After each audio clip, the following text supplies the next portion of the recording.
Ori and the Will of the Wisps is a great game with some great bosses, which are all very unique in their own ways, but some bosses are, let's just say better than some others. And in this video, I'm going to be ranking all 6 bosses from worst to best. Before we begin, I'd like to mention that this is all subjective and shouldn't be taken as objective fact, so this whole video is just going to be my opinion, so don't take it too personally. But with that out of the way, let's get right into it. In 6th place, and in my opinion the worst boss, is the Willow Stone. All this boss is just a glowing purple orb that shoots purple lasers at you. It's also one of the easiest bosses in the game when it's literally the second to last boss in the game. Its attacks are way too easy to dodge as well. I couldn't figure out any compliments to give it, but I mean, the orb looks cool, I guess.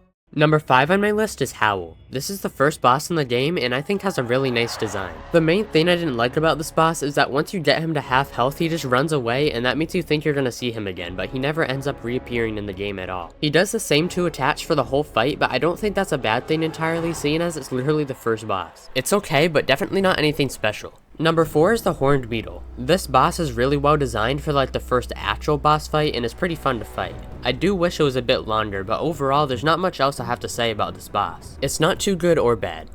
And in number 3 is Kwolok. The short running sequence in the beginning was pretty interesting, and the actual boss fight was pretty fun as well. The second stage of the boss is pretty hard, but that just makes it more fun. The music in this boss fight is also really good as well. Some of this boss fight can be kinda annoying, but it makes up for it in the end.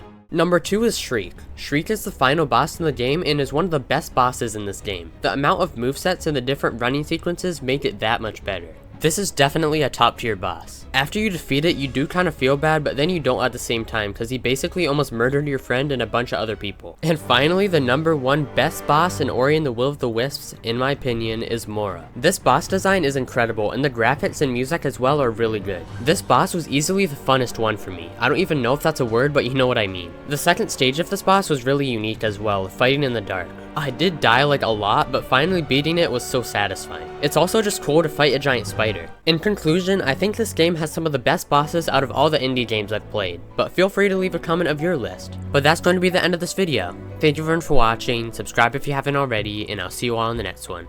Bye!